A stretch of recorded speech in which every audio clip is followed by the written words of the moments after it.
Donald Trump has just made a stunning admission as the pressure continues to grow against him from the American people based on the ICE and Border Patrol Gestapo invading places like Minnesota and other places throughout the country.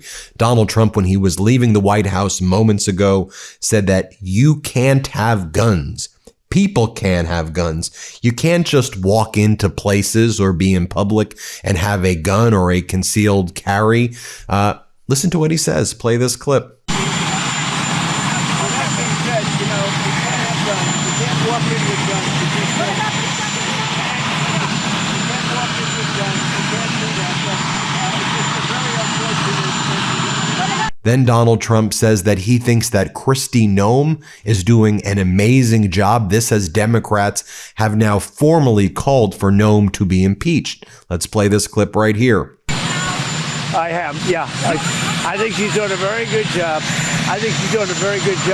The border is totally secure. You forget. And then in this kind of ghoulish moment after saying all of these horrific things and after the regime defamed Alex Pretty and his family, Donald Trump says, I love Alex Pretty's family.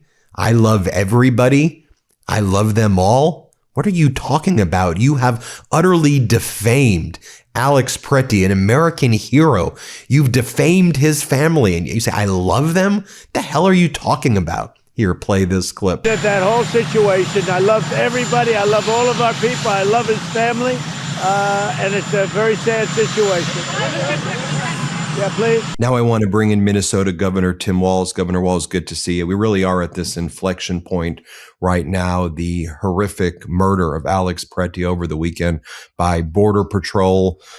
Donald Trump has said that Tom Homan is now going to be going into Minnesota. Your office put out a statement saying that your office met with Tom Homan this morning, reiterating Minnesota's priorities, impartial investigations into the shootings involving federal agents, a swift and significant reduction in the number of federal forces in Minnesota, and an end to the campaign of retribution against Minnesota. I want to hear from you about, how that call went. But, one of the things is, Donald Trump will put out a statement and say, we had a productive call. And then you'll see he puts someone on TV who then starts defaming you, defaming the state, and says the opposite. So where do we go from here, Governor?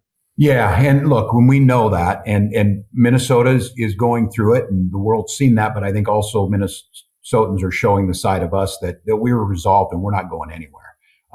With that being said, the White House, I wish it was because of the moral outrage of the murder of Alex and Renee and the Liam, the little boy, and everything else that they've traumatized to our state. But my guess is it probably has more to do with dropping poll numbers. But either way, they get to that place. What I will say that I feel, skeptically optimistic, if there's a term there, I'm a little bit cautious on it, that Tom Homan landed last night and he was in my office this morning, at 9:00. I never met Greg Bravino. Kristi Noem, who I've known for decades, served with in Congress, we're neighbors here in states. She never made any attempt to contact me. So look, the White House knows that they need to get out of this. And if President Trump said we were on the same wavelength, I think that wavelength is this has to end. I want it to end because of the moral outrage and the unconstitutional nature of what's happening here. I think they want it to end because it's bad politics. But either way, we are on the same place that we want it to end. Now the question is, are they going to follow through with that? And Tom Homan's a new one in this. I know his background. He does have a law enforcement background. Whether I agree specifically on his policies, I think he understands how the system works and recognizes that this amateur hour that was out here with Greg Bravino and Kristi Noem did nothing but, got 2 people killed, got countless others hurt, and did nothing to make us any safer. So I think we're at that point. We haven't got anything done yet other than a change of tone. And just as you said, the president has talked about my inability to understand things and that everything else. But yesterday, apparently, we're okay. And so I want to stay in that spot for now. Right. I mean, one of the big issues here that we're dealing with is that this White House, which has the biggest megaphone, puts out so much disinformation. Yes. And they put out things that have no attachment with reality. And so people are used to in politics, whether it's fortunately or unfortunately, is people spin things. You're like, okay, maybe the Yeah. accurate thing is somewhere in the middle. But what this White House, which shouldn't be good, we should be truthful no matter what. But what this White House is doing is they put out things that aren't even anywhere near the realm of truth. Then you have to respond to negatives while you're out there just trying to beat the governor while your state's under attack. So how do you deal with that? I think the American people, when you that was well said, Ben. And now I'm feeling stressed again because you're right about all those things. Look, this is one that I don't think as a society we've come to grips with yet, this post-truth society. You've seen it. I see you every day pop up on my TikTok, except for the last 3 days. Something's up with TikTok. I keep hearing about it, and anything political is being stifled. I'm concerned now, and I would have never thought this, that do people across America really realize what's happening here? And I don't think, the horrific images you saw with Renee, with Alex, with Liam, with so many others, that's one thing, but it's every day. And it's things of children seeing their parents pulled away. I'll tell you a scene around here that is like, some type of horror movie, abandoned cars with their flashers on, their windows broken out and their seatbelts cut. Those are places where they've just dragged somebody out. It is horrific. It's inhumane. It's doing nothing. And I think for me to try and stay focused, we still have to plow the roads. We still have to function with government. We still have to put out facts. The president's saying they've arrested 13,000 people here. There's no way that's possible. And then they're saying, well, Minnesota has 1,300 people in their prisons that they should give to us. Our entire prison population is 8,000. 207 of them are undocumented, and they are doing time here.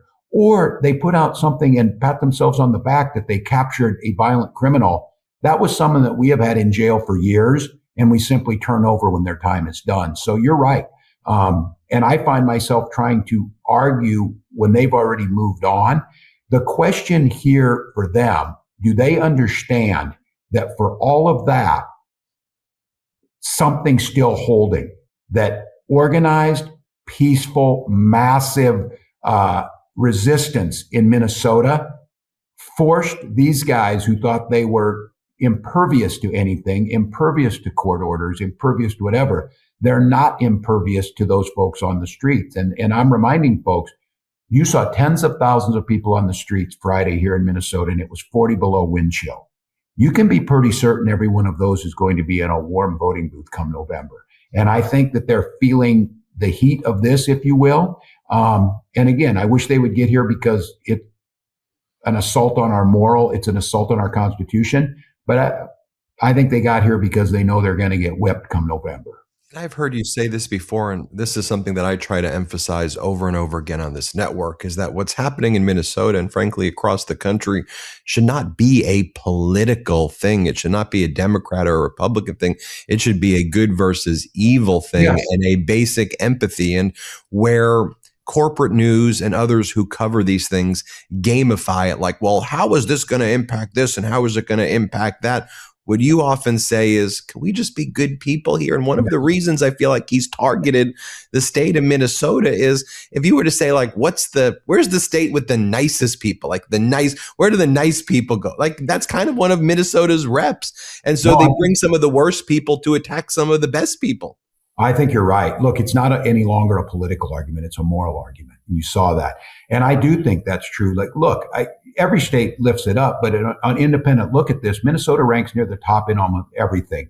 Quality of life, health care, we have paid family and medical leave, everything up to happiness. We rank incredibly high, and it's 40 below zero, for goodness sake.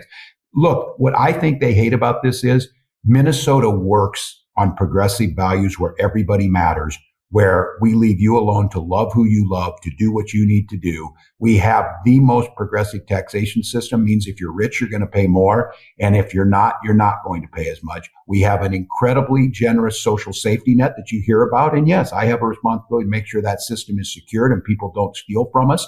But the fact of the matter is we have the lowest childhood poverty rates. We have some of the highest education rates. We have some of the highest insured rates. We have the highest longevity.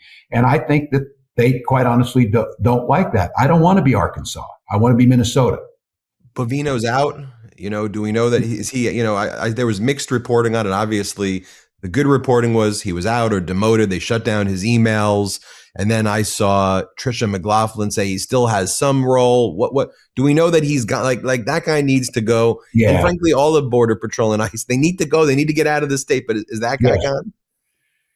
Well, I think so. I mean, and look, again, we're good neighbors on this. People didn't like Greg Brovino. I don't know if his ego knew that. They don't like him. But last night, people found out where he was staying, and my folks helped make sure they protected that hotel and that Greg Brovino could get whatever night's sleep you can get after the things they've done, and then to leave. So look, I think the way this works is that no one just fires somebody off that. They kind of just shut them off. We hope that that's the same thing is happening true with Kristi Noem. They're just ineffective. They don't know what they're doing. It has nothing to do with law enforcement, nothing to do with safety. So a good he's gone. I think Tom Homan has the president's ear and has done this before, but as pointed out, they have to show a change in this. And this isn't, us negotiating with this. This is an assault by the federal government on a state I don't think ever seen with this type of vindictiveness, maybe in our history. When the federal government went into southern states during the civil rights movement, it was because the states weren't honoring people's rights. We're honoring the rights here, and the federal government's trying to take them away. So a full-out assault of a state simply because, and look, between you and I, Ben, what is this all about? It's Donald Trump lost his state 3 times, and he's stating that he didn't. And you saw that Pam Bondi tried to extort us out of our voting files, which is never going to happen. We're never going to give them to them. And all these Republican 10th Amendmenters folks, where are they? So yeah, there's a lot going on right now, but this is a really, really important moment. I would argue over the next 48 to 72 hours that we need to see a change in posture. And then it needs to extend for the other assaults on us, freezing our federal dollars. I'll remind you again, we are a donor state. We pay more in than almost any other state and get less back. And the idea that our federal dollars are being held up so that they can fund this operation is simply outrageous. And Governor, you say Republicans pretended to care for the 10th Amendment. They pretended they were First Amendment absolutists, but hate free speech and peaceful protest. And Second Amendment, they're all saying if you bring any concealed carry or have a lawful permit, you've heard them all say that. They have all gone on, Kristi Noem and all of them saying, we shoot and kill you if you conceal carry with a lawful permit. It's outrageous. Look, we had a while back, I remember this, Garrison Keillor, Minnesotan, one time said, look, they've made peace with their hypocrisy long ago. It's almost not worth pointing out, but I will say it's maddening. It is maddening but I will say this too, Ben, in all fairness, and I saw Marjorie Taylor Greene said this today, the NRA, some of them are starting to speak up. It's taking a little while, but they're starting to speak up. And I think that probably adds to this. The White House has their problem with independents and the left outraged by this. Now they've added another subsect of the Second Amendment folks out here who see this. And again, I've been asking this for months. Where are the don't tread on me people? Because they are treading on you every day. And I don't know if people out there think somehow this isn't going to come to your state, or if you're sitting there thinking, well, I'm a red state or whatever. Well, shame on you. Shame on you. I am perfectly glad as a union that Minnesota tax dollars go to helping feed children in Louisiana through our tax dollars, or helping in housing in Oklahoma. Whatever it may be, we're in this together. Donald Trump has made it clear that he sees 2 very different Americas, and he uses the term. He calls us the enemy. You put that out, you put people's lives at risk. So yeah, I hope some of them find their spines. I hope they find their decency. I do think we've got a chance here that these 2 murders and this murder of Alex is a point that could change American history and move in a way. Do I think they're going to find, good hearts and do things right? I'm not real hopeful on that, but I do think they're scared to death about November, and hopefully that changes their behavior. Quick question for you before we go. You mentioned Kristi Noem, who was a colleague of yours in the Yes. House of Representatives. She doesn't even call you. She does a No. press conference now defaming you, like Yeah. saying the most horrific things about you, defaming Alex Pretty. Lots of people are calling for her impeachment now because her conduct has been so utterly outrageous. But as you mentioned earlier, she was your colleague. You knew her. You were like friendly with her in the House of Representatives, and now she's doing this too. That's a fair characterization. And look, I am and I told Michael and Susan, Alex's parents, that I would defend him to the end of time on this. And that one, I signed up for this. I expect them to do it to me, but to do that to Alex is beyond the pale. But yeah, I mean, for your viewers, and just to think about this, Ben, we were side by side in states. She and I worked together on the Ag Committee. We co-wrote bills together, things like beginning farmer and rancher and prairie pothole legislation. And then we got together and we were the co-chairs of the governor's biofuels caucus, where we work on things like sustainable aviation fuel. I knew her children. I knew her husband. I talked to her. I would see her every day and talk. This would be somebody that was a colleague and friendly with. And now this, I don't understand with these folks who got into this, who are the MAGA movement or whatever, how you got so angry and flipped and switched things off. She knows who I am. And when I was in Congress, to the chagrin of maybe some on the left, I was more than willing to compromise with people. I'm a pretty centrist Democrat to try and get things done because I represented a rural district. But I have not changed much in my positions. I was always a pro-choice person. I was always pro-marriage equality. So I hadn't changed my positions. And now all of a sudden we get this. So yeah, it's the weirdest damn thing. I don't know what to tell you, but I think she's probably should go back to South Dakota, not have any dogs, and just kind of ride things out. We all knew what an incredibly courageous person Alex is now. The world got to know what a kind heart he had, ICU nurse. We've all heard from his colleagues. Just if I can ask, how obviously his parents are going through unthinkable tragedy. I hope they know that the world, is so behind them, and how are they hanging in there? I'm really proud of I'm proud of Minnesotans, obviously, but I'm proud of the media. I watched yesterday, and the bulk of the coverage was on Alex's life. I spent an hour yesterday and sat down with his colleagues, and again, these are some of the toughest people you'll find. ICU nurses at one of the nation's largest VA hospitals. These are tough people and spend their lives looking for others. And so I think telling that story, seeing that, and look, the outrage of this, and in the moments after it happened, this is the one that I'm having a hard time reconciling. And I got to be honest with you, I have to take a deep breath, especially on Saturday when I spoke to the press. To have somebody like Kristi Noem and J.D. Vance and Stephen Miller label Alex Pretty as a domestic terrorist and put it out there. Kristi Noem said he was coming to massacre massive law enforcement.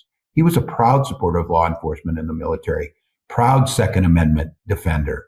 Just his colleagues said he had a deep, unmovable sense of morality and civil rights. And they said, the horror of the video, they said they knew the minute that woman was pushed down, that there was no way that he couldn't get between that. It was just who he was. And as it turned out, that move to step in front and protect that woman cost him his life. And so, look, we're not going to forget this. We're not going to forget Renee Good. We're not going to forget the other more than a dozen more people killed in ICE custody. Children that are ripped out of their parents' arms. We saw the nightmare here of using a 5-year-old in a little bunny hat and a backpack as bait. That's despicable human behavior that cannot stand. So I think people ask us, we have a full expectation that we do an independent investigation, and should need be, we will bring charges and bring these ICE agents back, and they can serve the time for what they did in both Renee and Alex's case. Governor Walz, thank you so much for joining us. We appreciate it. Thanks for the work you do. Everybody hit subscribe. Let's get to 6 million subscribers. Want to stay plugged in? Become a subscriber to our Substack at MeidasPlus.com. You'll get daily recaps from Ron Filipkowski, ad-free episodes of our podcast, and more exclusive content only available at MeidasPlus.com.